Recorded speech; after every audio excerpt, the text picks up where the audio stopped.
Okay, so today I'm going to show you how to grow mushrooms out of your apartment or small house.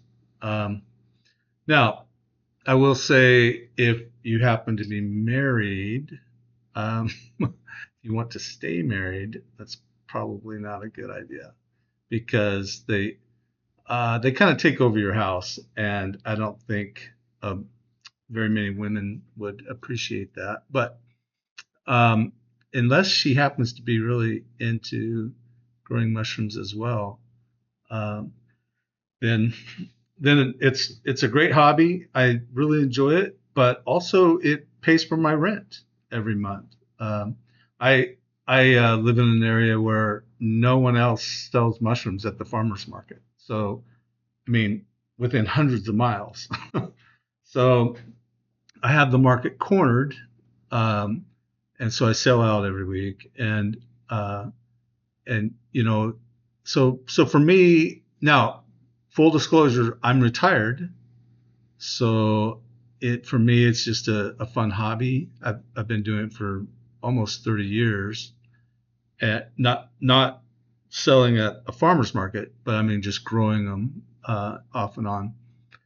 And So for someone that's retired, it really works well because it gives me, I've got the time to tinker with it, and it's just extra income for me. But like I say, it pays for my rent, and um, and so let me just maybe walk you through my process, um, and like I said, with nearly 30 years experience, I've got some things figured out, and I've always been the type that have tried to minimize the costs involved, and I'm still that way. I still do things to try to minimize cost, and that way it makes it a little uh, more affordable. And and so oh, I did want to say one other thing. Most people would say, "Oh no, you can't grow mushrooms in your house." Um, you know, and normally I would agree with you, but if you do it right, you actually can. Um, and I'll explain. Uh, well, maybe I should do that first, just to reassure you. Um, First of all, you need to grow mushrooms that grow in somewhat warm weather because I don't like freezing my butt off in my own house. So I keep my temperature like 75, 73, somewhere in there at night. But so I grow warmer strains. Um, Lion's mane is excellent at that, especially like at 75, because they don't grow their spines and they don't release spores. They, uh, they don't look like those beautiful snowballs, but that's okay. I don't want them producing spores. And so lion's mane is perfect to grow indoors at 75 degrees because they don't make any spores at all. Of course, the other,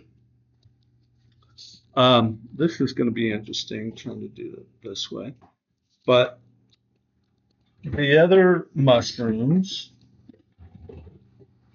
that do well indoors are, of course, these golden oysters. And these are Italian oysters or Phoenix oysters in there as well. And so what I do is I, I put them in my fridge, and I start filling up the drawers. Um, Here's some more golden oyster.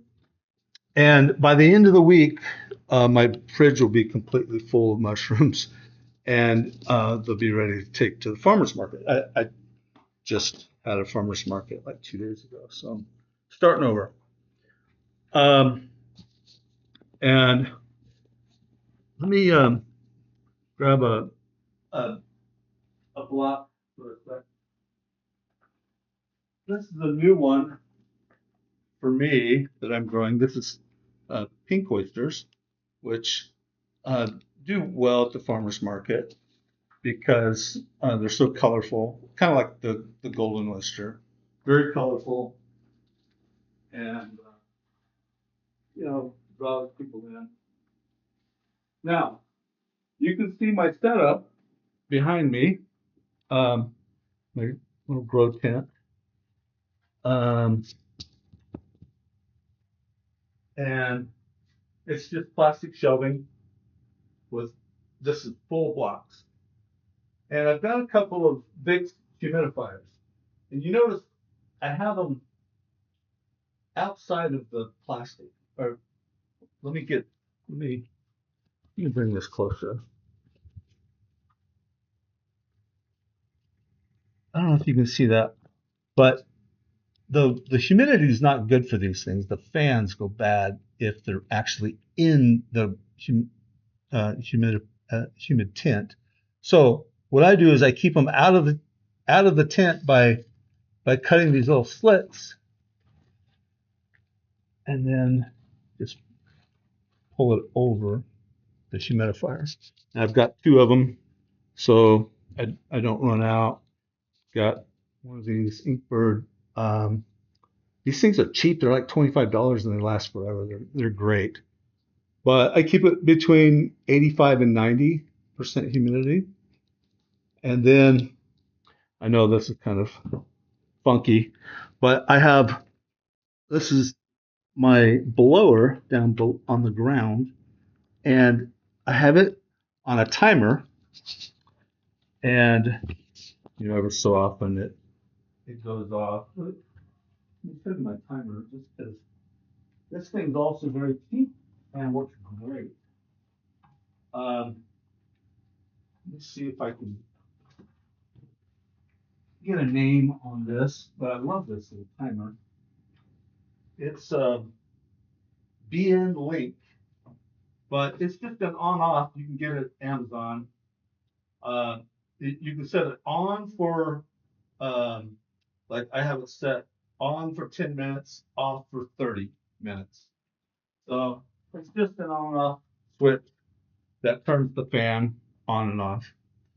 So that's what you need. You need some oxygen, you need the humidity, and you need the temperature's already set right from your air conditioner.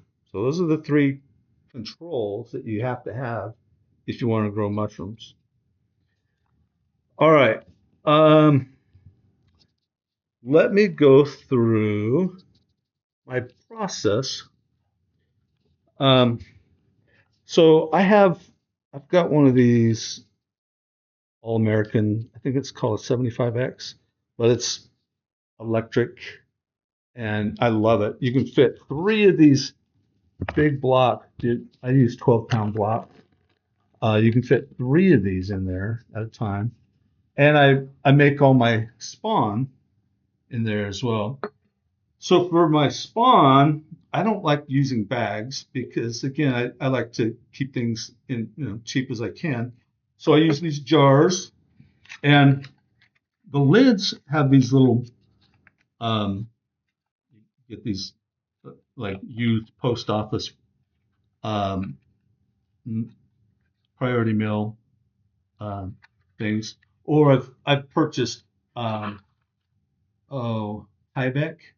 a Tyvek suit, and you cut it up into little squares, and that works as well. Tyvek will work, but these things last forever. They're great. Now, a lot of people online will tell you that with your grain, they say you need to boil it and do all this. You really don't. Just soak it for 24 to 36 hours and I just put in warm water from the tap, and then dump it in your sink.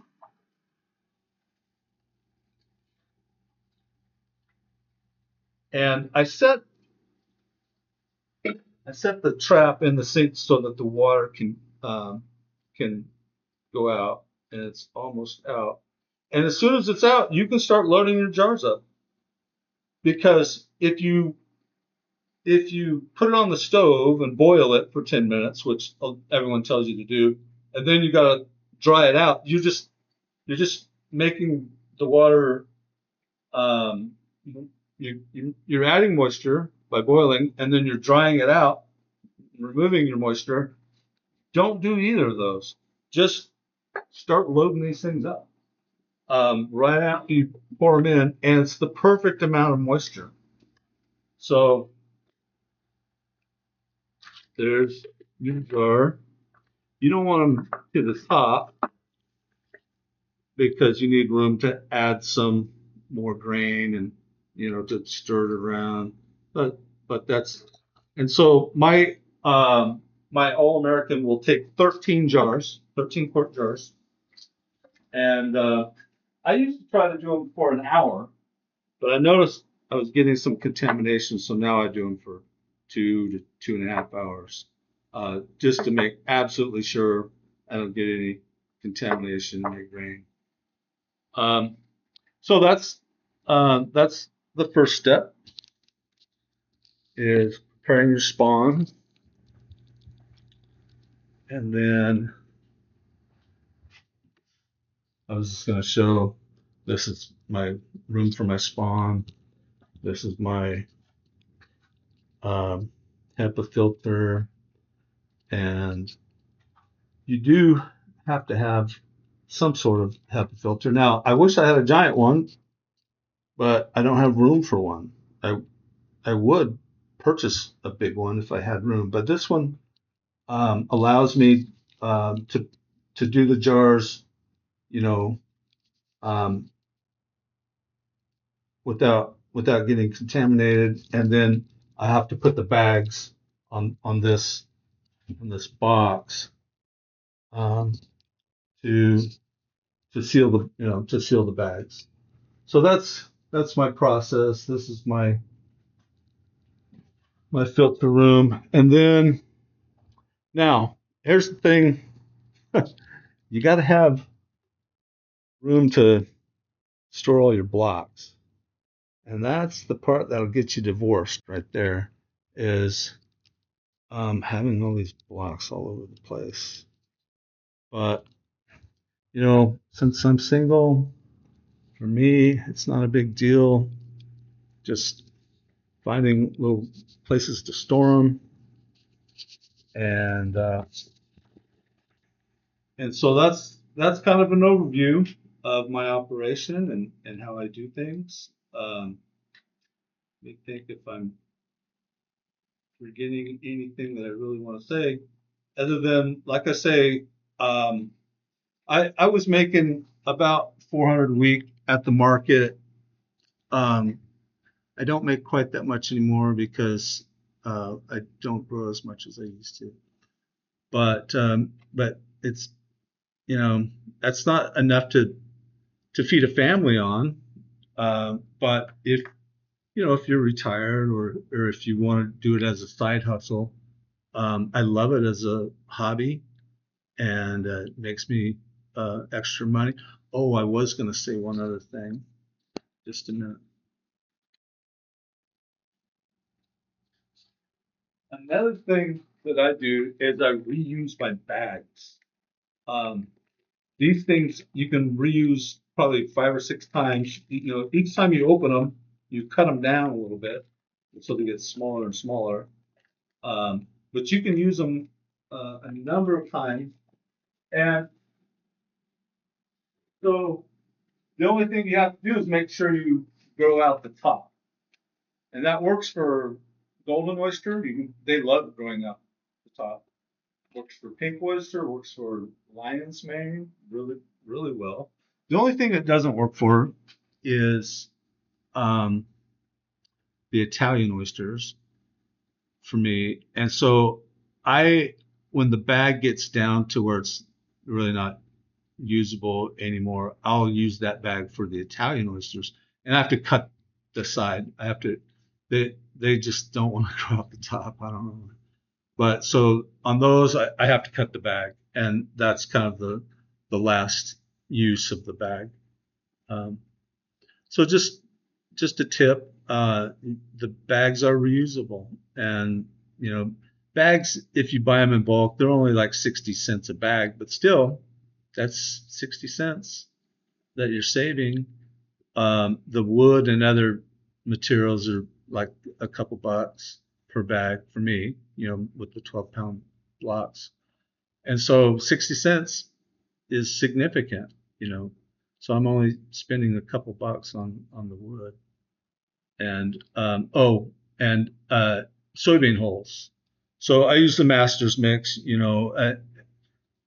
I don't do 50-50. I do 60% um, oak and 40% soybean hulls. Only I I used to do the full 50-50, but I want to try to save as much of the um, soybean hulls as I can because I don't have access to them where I live um, easily, and so I try to do the 60-40 mix, but it works the same, nearly. The 50-50 is a little better. You'll get more um, mushrooms that way, but it's close. It's nearly the same.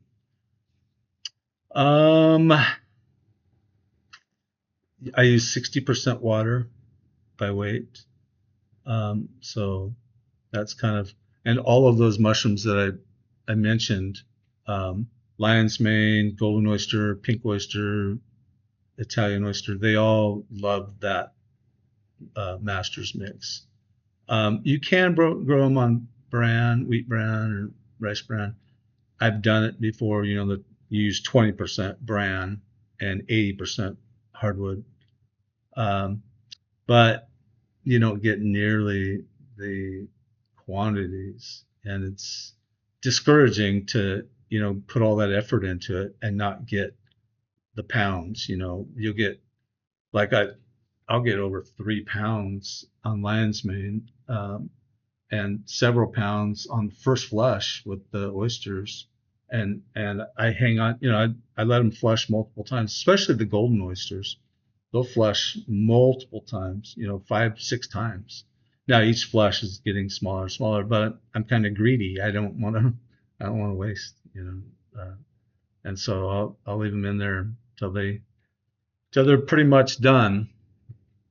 The Italian oysters are only good for 2 or 3 flushes, um, but but I'm not one of these guys that just burn and turn. I like to squeeze every flush I can get out of them. Okay, so that's my overview. I love this as a hobby. You can make money at it. Um, you're never going to get rich off of it, but you can make money as a side hustle. And if you have more room, more power to you.